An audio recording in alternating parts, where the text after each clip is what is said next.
সেই রাতের বেলা বিশেষ করে আমাদের নারী শিক্ষার্থীরা তারা দেখতাম হচ্ছে হল থেকে স্টিলের থালা বাসন প্লাস চামচ এগুলো দিয়ে ঢোলের মধ্যে বাজাতে বাজাতে চলে আসছে।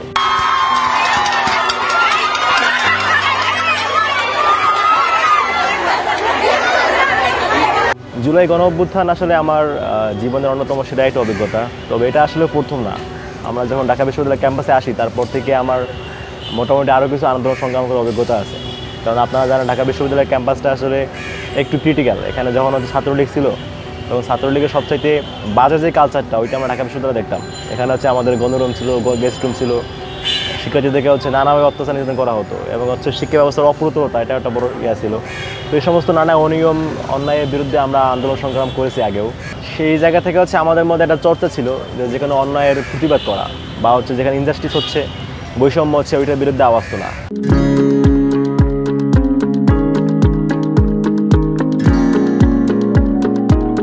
তো এরকমই একটা পর্যায়ে যখন আমরা দেখলাম হচ্ছে যে আবার একটা কোটা সিস্টেম যেটা হচ্ছে একসময় ছিল না, একসময় বন্ধ করা হয়েছিল, এটা আবার নতুন করে পুনরায় পরিবর্তন করা হচ্ছে এবং সেটার ফলে হচ্ছে একটা দেশের বড় একটা সংখ্যা সে হচ্ছে বৈষম্যের শিকার হচ্ছে। তো ওই জায়গা থেকে আমরা আমাদের তখন থেকেই এটা পরিকল্পনা ছিল আর কি যে এটা তো কোনোভাবে মেনে নেওয়া যায় না। তো এই জায়গা থেকে আন্দোলনে আপনারা যারা ঢাকা বিশ্ববিদ্যালয়ের অনেকগুলো অ্যাক্টিভিস্ট গ্রুপ আছে আর কি, তো আমরা ওরকম একটা গ্রুপের মধ্যেই ছিলাম। তো সব ওই জায়গা থেকে আসলে এটা একটা বড় একটা মুভমেন্ট এবং এটা হচ্ছে পুরো জাতির বিষয় এখানে জড়িত, বাংলাদেশ সকল ক্যাম্পাসের শিক্ষার্থীদের স্বার্থ এখানে জড়িত। তো ওই জায়গা থেকে আমরা সবাই মিলে একসাথে এই আন্দোলনটা শুরু করি। অর্থাৎ যে আমাদের মূল অনুপ্রেরণা ছিল সেটা হচ্ছে একটা ইনজাস্টিসের বিরুদ্ধে আমাদের একটা লড়াই আর কি, যে আমরা আসলে ইনজাস্টিসকে আমরা টলারেট করতেছি না, আমরা এখানে জাস্টিস চাই এবং একই সাথে ইনসাফের একটা যে চর্চা সেইটা আমরা সমাজে দেখতে চাই শিক্ষাঙ্গন থেকে শুরু করে আর কি।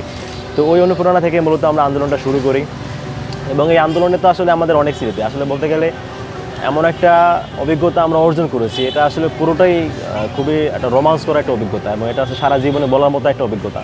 কারণ আমরা এখানে আসলে মৃত্যু খুব কাছ থেকে দেখেছি। কারণ আমরা যখন আন্দোলনটা শুরু করি এবং যেহেতু আন্দোলনের সামনে ফ্রন্ট লাইনে ছিলাম, আমরা আন্দোলনের ফেস ছিলাম, আমরা সেক্ষেত্রে আমাদের হচ্ছে নানা রকম ঝুঁকি ছিল, বিশেষ করে নানা রকম থ্রেট ছিল আমাদের সামনে। কারণ ওই সময় আছে ছাত্রলীগ ক্যাম্পাসে তার সবচেয়ে বাজে কালচারটা নিয়ে ক্যাম্পাসে প্রতিষ্ঠিত ছিল।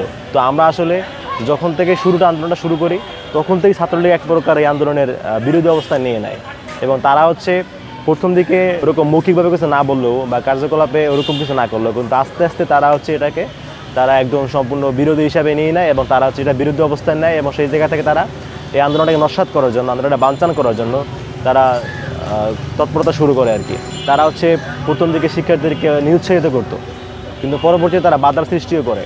তারা হচ্ছে আমাদের হলগুলো বন্ধ করে রাখে এবং হচ্ছে যারা আন্দোলনে যুক্ত হয়, যারা আন্দোলনে আসে তাদেরকে দেখা যাচ্ছে পরবর্তীতে রাতে যখন হলে ফিরে তাদের গেস্ট রুমে তাদেরকে হচ্ছে নির্যাতন করা হতো আর কি। তো এরকম একটা প্রতিকূল অবস্থা এবং তাদের সেই নাকের ডগায় থেকে আমরা আন্দোলনটা চালিয়ে নিয়েছিলাম। এটা অবশ্যই আমাদের জন্য অনেক বেশি একটা রোমান্স করা একটা অভিজ্ঞতা এবং এখানে প্রতিনিয়ত মৃত্যুর ঝুঁকি আর কি, আমরা মৃত্যু খুব কাছ থেকে দেখেছি এবং আমাদের অনেক থ্রেট ছিল, আমাদের নিজেদের জীবনের থ্রেট ছিল, একই সাথে আমাদের পরিবারের সদস্যদের জীবনের প্রতি থ্রেট ছিল। তো ওই রকম একটা মোমেন্ট থেকে একটা আন্দোলনকে সফল করা এটা আসলেই এক অনন্য অভিজ্ঞতা। আমাদের যখন ছাত্রলীগ এরকম বাধা দিচ্ছিল তখন একদিন সূর্যসেন হলে আমরা যখন আন্দোলন করি, আমাদের মেনলি আন্দোলনটা হচ্ছিল কি আমরা সেন্ট্রাল লাইব্রেরি থেকে মিছিল শুরু করতাম, মিছিল শুরু করে পুরো ক্যাম্পাস একটা পরিদীক্ষণ করে আমরা হচ্ছে শাহবাগ যেতাম। তো ওই দিন হচ্ছে আমরা সূর্যসেন হলের সামনে যখন গেছি তখন দেখি যে গেট ভেতর থেকে লক করা এবং আমরা যখন সামনে গিয়ে স্লোগান দেওয়া শুরু করলাম হলের সামনে, দেখলাম কিছুক্ষণের মধ্যে শিক্ষার্থীরা ওই গেট ভেঙে পঙ্গপালের মধ্যে বেরিয়ে আসছে। এটা একটা খুব সুন্দর একটা মুহূর্ত ছিল এবং এটা আন্দোলনকে বেগবান করতে আরও অনেক বেশি সহায়তা করেছিল। এরপরে হচ্ছে যখন খুনি হাসিনা আমাদেরকে রাজাকার নাতিপুতি বলে ট্যাগ দিচ্ছিল, ওই দিন রাতের বেলা একটা অভাবনীয় মুহূর্ত আসলে। সেই রাতের বেলা বিশেষ করে আমাদের নারী শিক্ষার্থীরা তারা দেখতাম হচ্ছে হল থেকে ওই যে স্টিলের থালা বাসন প্লাস চামচ এগুলো দিয়ে ঢোলের মধ্যে বাজাতে বাজাতে চলে আসছে এবং এত বেশি মানুষ ওই দিন মানে সমাগত হয়েছে ক্যাম্পাসে, আমি এত মানুষ কোনো দেখিনি ক্যাম্পাসে। ওই রাতের বেলা আপনি চিন্তা করেন, মুহূর্তের ভিতরে শিক্ষার্থী রাস্তায় নেমে এসে বিশেষ নারী শিক্ষার্থীরা যে আমি কে তুমি কে রাজাকার স্লোগান দিচ্ছিল আর কি। মানে মুহূর্তেই হাসিনার ট্যাগিংটাকে আমরা স্যাটায়ার করে তো ওর বিরুদ্ধে মানে চালিয়ে দিলাম এবং এখান থেকে কিন্তু ছাত্রলীগ আমাদের প্রতি মারমুখী অবস্থানে চলে যায়। তারা কিন্তু ওই রাতের বেলাতেই তাদের অনেকগুলো হল থেকে অনেকগুলো গ্রুপ বেরিয়েছিল আমাদের মানে মারার জন্য আর কি। এবং শুধু এদিকে ছিল ছাত্রলীগ, ছিল ডাবিকে ছাত্রলীগ, ওইদিকে শাহবাগের দিকে বিভিন্ন মহানগর ছাত্র টোকাইরা আসছিল, আমি নিশ্চয়ই দেখেছি। তো ওই দিন থেকে মোটামুটি আন্দোলনের মোড় ঘুরে যায়। তো এটা একটা সুন্দর মুহূর্ত। সবচাইতে সুন্দর যেটা বা সবচাইতে মানে স্মরণীয় মুহূর্ত যেটা, সেটা হচ্ছে আমার জীবনে 5ই আগস্ট। ওই দিনের বিষয়টা কি, আমাদের তো প্রথমে আন্দোলন জমায়েত হওয়ার কথা ছিল হচ্ছে শহীদ মিনারে, কিন্তু শহীদ মিনার সকালবেলা পুলিশ গুলি করার পরে ওইখানটা খালি হয়ে যায়, ওখানে কেউ দাঁড়াইতে পারে নাই, পুলিশ গুলি করে সরাই দেয়। তো আমার দায়িত্ব ছিল শাহবাগে, যে আমরা শহীদ মিনার থেকে আন্দোলন শুরু করে মিছিল নিয়ে শাহবাগে এসে গণজমায়েত, সারা দেশে মানুষ আসবে লং মার্চে। তো শাহবাগ ছিল আমার দায়িত্ব। তা আমি প্রথমে শহীদ মিনারে আসে দেখি কেউ নাই। পরে আমি কি করব, পরে আমি আমার দায়িত্ব যেখানে সেখানে চলে যাই। আমি শহীদ মিনার থেকে শাহবাগ যাব, কিন্তু রাস্তায় হচ্ছে প্রত্যেকটা মোড়ে মোড়ে সেনাবাহিনীর ব্যারিকেড চেকিং হচ্ছে, হচ্ছে। তো অনেক বড় কাহিনী, আমি সংক্ষেপে বলছি। তাও নানাভাবে অনেক রাস্তা ঘুরে পরিচিত পথ দিয়ে না গিয়ে, যেহেতু আমি পরিচিত ফেস তখন, এই জন্য সরাসরি রাস্তায় না গিয়ে একটু ঘুরে টুরে অনেক গলি ভিতর থেকে শাহবাগে এসে উপস্থিত হই। যখন শাহবাগে এসে পৌঁছাই তখন দেখি শাহবাগে কোনো মানুষজন নাই। আছে কি, আছে হচ্ছে কয়েক প্লাটুন সেনাবাহিনী আছে, পুলিশের একটা গ্রুপ আছে শাহবাগ থানার দিকে, আর হচ্ছে সাংবাদিক ছিল, একজাক সাংবাদিক ছিল, এবং ছিল হচ্ছে কয়েকটা কুকুর। এর বাইরে ক্যাম্পাস শাহবাগ পুরো প্রাঙ্গণে কেউ ছিল না, এবং হালকা গুড়ি বৃষ্টি হচ্ছিল। তো আমি ছিলাম, আমার সাথে আমার একটা ছোটো ভাই ছিল এবং আমার এক বন্ধু ছিল আবিদ হাসান রাফি এবং ছোটো ভাই আরিফ। ওরা বলছে কী অবস্থা, এখানে তো কেউ নেই। এখানে তো আমাদের আগের রাতে কিন্তু আমরা ফেসবুকে ঘোষণা দিয়েছি যে আমরা প্রায় কোটির উপরে লোকজন সমাগম করবো ঢাকায়, কিন্তু সকালবেলা মাঠ পর্যায়ে গিয়ে দেখি 10টা 9টা 10টা এরকম সময় আর কি, কেউ নয়, একটা মানুষও নাই। তো এখন আমাকে দেখে সাংবাদিকরা আমাকে ঘিরে ধরছে যে ভাই আপনারা তো বলছিলেন এখানে কোটির উপর লোক সমাগম করুন, এখানে কোনো মানুষই নাই, আপনারা কি আন্দোলন আন্দোলন পুষ্পমান করে দিলেন কিনা। সো আমি তখন কী করবো, আমি বুঝতে পারতেছিলাম আমি কী করবো। তাও আল্লাহর ভরসা করে তাদেরকে আমি বলে দিই যে আমাদের লোকজন আসতেছে, এবং এটা আসলে আসতেছিল, আমার কাছে খবর ছিল লোকজন আসতেছে এবং আন্দোলন অবশ্যই হবে, এবং ইনশাআল্লাহ এখানে কমপক্ষে 50 লাখের উপরে মানুষ 1 ঘন্টার মধ্যে হবে এখানে। ওইটা আমি সাহস করে বলে দিই। তারা বলে ঠিক আছে তাহলে আমরাও আছি এখানে। এর মধ্যে সেনাবাহিনী তারা হচ্ছে হ্যান্ডমাইক ছিল, হ্যান্ডমাইক বারা বলতেছে যে আপনারা বাসায় চলে যান, এখন কারফিউ চলছে, আপনি বাসা না গেলে আপনাকে গুলি করা হবে, আমাকে ডেকে এগুলো বলছে আর কি। সো আমি বললাম সমস্যা নেই, আমি রাস্তায় নামতেছি, আমি সাইডে আছি, এটা বলে সাইডে ছিলাম। তখন আমি হচ্ছে ছাত্র শিবিরের সিবগাতুল্লাহ তার সাথে যোগাযোগ করি, এবং ঢাবি শিবিরের সাদিক কায়ম এবং হচ্ছে SM ফরাদ, ওরা তখন পাবলিকলি আসে নাই, বাট ওরা যেহেতু আন্দোলনে পুলিশ মিটিংয়ে ছিল এবং আন্দোলনের নীতি নির্ধারণের পর্দা ছিল, ওদের সাথে আমাদের যোগাযোগ ছিল, আমি তো সমন্বয় ছিলাম, আমাদের যোগাযোগ ছিল। তো ওকে বললাম যে ভাই এখন এই অবস্থা কী করবো। আর ওই সময় কাউকে ফোনেও পাওয়া যাচ্ছিল না। আমাদের যে সমন্বয় একটা অন্য সমন্বয় যারা ছিল, আমি আসিফকে ট্রাই করেছিলাম ফোনে, নাইটকে ট্রাই করেছিলাম, কিন্তু কাউকে ফোনে পাচ্ছি না, এবং কারো কোনো আপডেটও পাচ্ছি না আমি, মানে কে কোথায় আছে। আমি শুনতে পাচ্ছিলাম চানখাপুলে গোলাগুলি হয়েছে, ওরা এখানে কয়েকজন ছিল, কিন্তু ওখানে গোলাগুলি হওয়ার পর ওরা চলে গেছে। এখন পুরো ঢাকা আমার কারোর সাথে যোগাযোগ কাউকে পাচ্ছি না, কে কোথায় আছে। পরে ওদেরকে ফোন দিলাম, সিবগাতুল্লাহ ভাই, তারপরে সাদিককে আমি ফরাদের সাথে যোগাযোগ করলাম। তারা বললো যে ঠিক আছে সমস্যা নেই, তুমি শাহবাগে থাকো যেমনি হোক, আমরা লোক পাঠাবো ইনশাল্লাহ, লোক আসবে ইনশাল্লাহ। সো এরকম করতে করতে তারা বললো যে তুমি থাকো, আমাদের লোক আসবে। এর বাইরেও হচ্ছে যত আস্তে আস্তে বেলা বাড়তেছে, যে 1 2 জন করে লোক আসতেছে আর কি বিভিন্ন জায়গা থেকে, কিন্তু ওখানকার তারা সেনাবাহিনী তারা দিচ্ছে না। তো তারা হচ্ছে বারবার মাইকে বলতেছে এখন কারফিউ ছিল, গুলি করবো। সো আমরা কী করেছি, আমি যখন যে লোকগুলো আসতেছিল তাদেরকে হচ্ছে পিজির পাশে যে একটা গলি আছে, সেই গলির মধ্যে নিয়ে জড়ো করতেছি যে আপনারা এখানে থাকেন, ইনশাআল্লাহ লোকজন আসলেই আমরা শাহবাগ দখল করে নিব। তখন শাহবাগ পুরোটা সেনাবাহিনী দখলে। সেরকম বেলা যত বাড়ে 1 জন 2 জন 4 জন 5 জন আসতেছে একা একা আর কি, কারণ সব চেকিং চলো তো একসাথে আসতে পারতেছে না। যারা আসে তারা আবার খুবই আবেগী, তারা চাচ্ছে স্লোগান দিয়ে, মানে অল্প কয়েকজন লোক তারা স্লোগান দিয়ে রাস্তায় বেরোয় এরকম আর কি। এবং তাদেরকে এমনভাবে বোঝাচ্ছি যে আমি এখানে আছি, সমস্যা নেই, আমরা শাহবাগ দখলে নিব, তবে এখন আপনি স্লোগান দিলে আপনাদেরকে এখান থেকে মানে সতর্কবান করে দেবে, গুলি করে, আপনারা দয়া করে স্লোগান দিয়েন না, আপনারা এখানে থাকেন, লোক আসতেছে। তো এরকম করে করে হচ্ছে একদম দুপুর পর্যন্ত আর কি। ততক্ষণে আমাদের এখানে প্রায় 5 থেকে 700 লোক হয়ে গেছে, এরকম 1 জন 2 জন করে। এরা হচ্ছে অর্গানিক লোক আর কি, যারা আন্দোলনে রিয়েলি আসছে।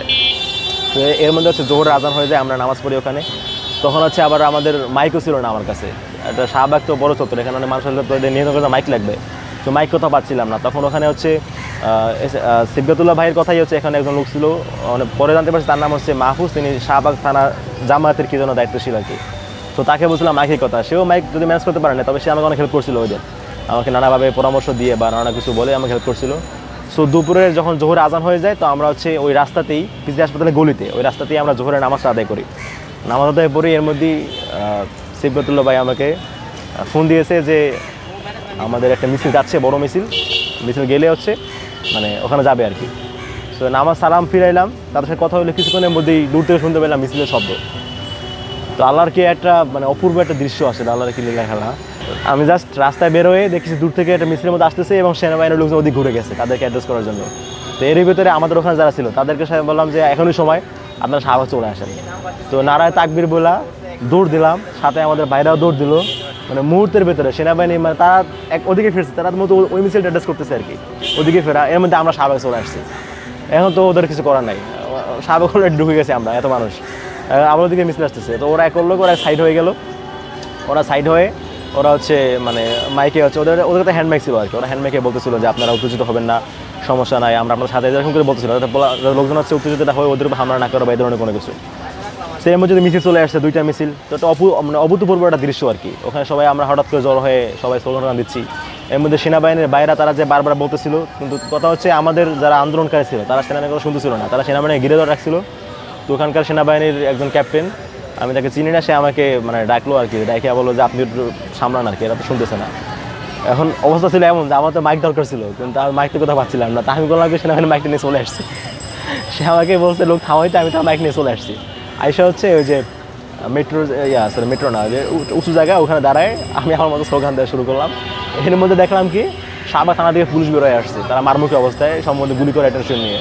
তো সেনাবাহিনী বাইরে থেকে বলো আপনারা পুলিশ থামান আগে, এখানে যদি একটা গুলি হয় তাহলে কোনো ফল ভালো হবে না, এরকম টিয়া বললাম। পরে সেনাবাহিনী করলো কি, তারা গিয়ে পুলিশে আমরা ব্যারিকেড দাঁড়ায় গেলো, তোদেরকে আসতে পারবেন, এবং তাদেরকে ধাবড়ায় থানায় ঢুকিয়ে দিয়েছে। তো এরকম তখন তো হচ্ছে শাহবাগ পুরো আমার দখলে, এবং আমরা স্লোগান দিচ্ছি।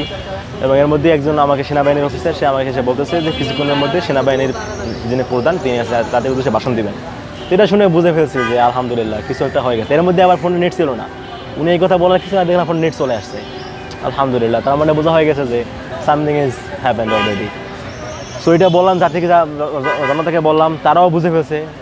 ওই সময়ে যখন এবং এর কিছুক্ষণের মধ্যেই খবর পেলাম যে হাসিনা পলায়ন করছে। তো ওইটা যখন আমি মানে মাইকে বললাম যে ভাই সুখবর আছে, হাসিনা তো পালাইছে।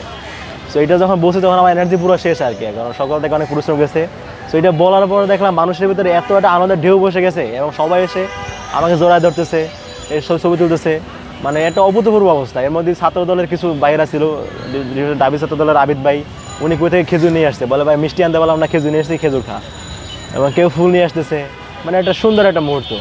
তো পরে হচ্ছে ওখানে যেহেতু বিজয় হয়ে গেছে, সবাই হচ্ছে গণভবনে যাচ্ছে। পুরো ঢাকা তখন লোকলোকরণ্য, রাস্তায় পা ফলানোর জায়গা নাই।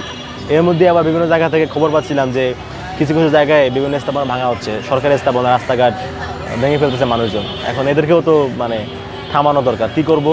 আবার নেট এত স্লো, অনেক মানুষ তো নেট খুবই স্লো, কাউকে যে মানে ফেসবুকে পোস্ট দিব বা হচ্ছে ভিডিও বার্তা দিব তার উপায় ছিল না। পরে হচ্ছে আমরা এক রাস্তার পাশে এক বাসায় গিয়ে তার ওয়াইফাই নিয়ে একটা ভিডিও বার্তা দিই যে ভাইয়েরা বোনেরা, এই যে স্থাপনাগুলো আপনারা ভাঙতেছেন, এগুলো তো হাসিনার কোনো সম্পত্তি না, আওয়ামী লীগের সম্পত্তি না, এগুলো আপনারা আমার ট্যাক্সের টাকায় কেনা, এগুলো আপনারা ভাঙবেন না। এরকম করে একটা ভিডিও বার্তা দিলাম কোনো রকমে, দিয়ে হচ্ছে জনতার সাথে জনতার কাতারে মিশে হাঁটা দিলাম হচ্ছে গণভবনের দিকে। আসলে কি বলবো, দুঃখের কথা, আমরা যখন সরকারের কার্যক্রমগুলো পর্যালোচনা করি তখন আসলে আমাদের মাঝে মধ্যে মনেই হয় না যে এই সরকার একটা অভ্যুত্থান পরবর্তী দেশে আসছে একটা সরকার, এটা আমাদের মনেই হয় না তার কার্যকলাপ দেখে। তো এখন মধ্যে জুলাইয়ের যে মূল চাওয়া পাওয়াগুলো ছিল, যে আওয়ামী লীগের বিচার, সেই বিচারের শিকিভাগ তারা করতে পারে নাই। যে মূল চাওয়া পাওয়াগুলো ছিল যে আওয়ামী লীগকে নিষিদ্ধ করা, সেটাও আমাদের বহু কাঠখড় পোড়ানোর পরে একটা সিদ্ধান্ত পাইছি, তাও টালমাটাল অবস্থা। এবং আমাদের জুলাইয়ের যে শহীদ পরিবারগুলো, তারা এখনও পুনর্বাসিত হচ্ছে না। আমাদের আহত পরিবার, আহত ভাইয়েরা, বোনেরা, তাদের মধ্যে এখনও অনেকে চিকিৎসা বঞ্চিত। কয়েকদিন আগে আপনারা দেখেছেন যে কয়েকজন আহত, তারা হচ্ছে বিষ পান পর্যন্ত করেছে তারা সুচিকিৎসার অভাবে। মানে আমি তাৎক্ষণিক হাসপাতাল ছুটে গিয়েছি, তাদেরকে বললাম যে আপনার এই কাজ কেন করেছেন? বলে ভাই দুঃখে দুঃখে মরবো কি ভাই, তার সে একবারে বিষ খেয়ে মরে যায়।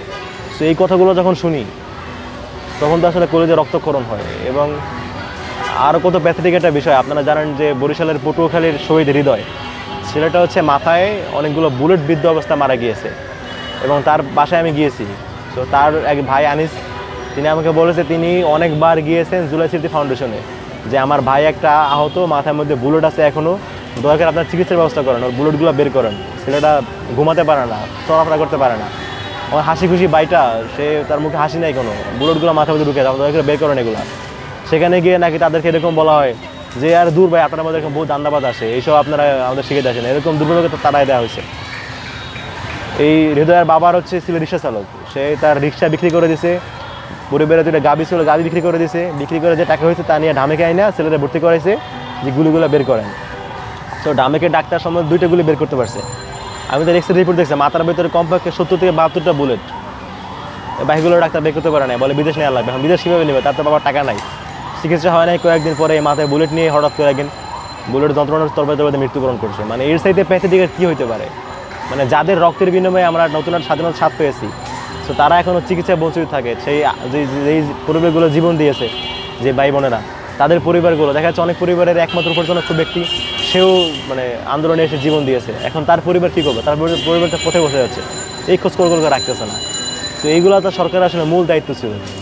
তারপরে হচ্ছে যে গণহত্যা সহযোগী যে মানুষগুলো ছিল, এরা এখনও হচ্ছে দেখা যাচ্ছে বীর দর্পে ঘুরে বেড়াচ্ছে। আপনারা যেখানে জানেন যে গতকালকে যে সাবেক সিইসি নুরুল হুদাকে নিয়ে কী একটা কাহিনী হলো, সেখানে সরকার বিবৃতি দিচ্ছে যে এটা মব। আর ভাই মব মানুষ কেন করতে বাধ্য হচ্ছে? ভাই মব কেন করবে? আপনারা যদি তাদেরকে আগে আইনের আওতায় নিয়ে আসতেন, মানুষ তো মব করতো না। আপনারা আপনাদের কাজে ঢেলেমি করতেছেন এবং সেই ব্যর্থতার দায় চাপিয়ে দিচ্ছেন মানুষের উপরে, মব বলে। এটা তো কোনোভাবেই জাস্টিফাইড না। তো আমরা সরকারের প্রতি আহ্বান জানাবো, আপনি গণঅভ্যুত্থানের স্পিরিটকে লালন করেন, স্পিরিটকে যদি লালন করেই থাকেন তার বাস্তবায়ন দেখান। নইলে তো যেই মানুষগুলা এখনও অভ্যুত্থানকে লালন করে, স্পিরিটকে লালন করে, তারা যখন এই না পাওয়া না দেখা, এই যে একটা আক্রোশ, এই আক্রোশ তো আপনার প্রতি পড়তে বেশি সময় লাগবে না। সো সাবধান হন সময় থাকতে, আপনারা জনমানুষের ভাষা বুঝুন, অভ্যুত্থানের স্পিরিটকে লালন করুন, মাইনে রক্ষা করুন।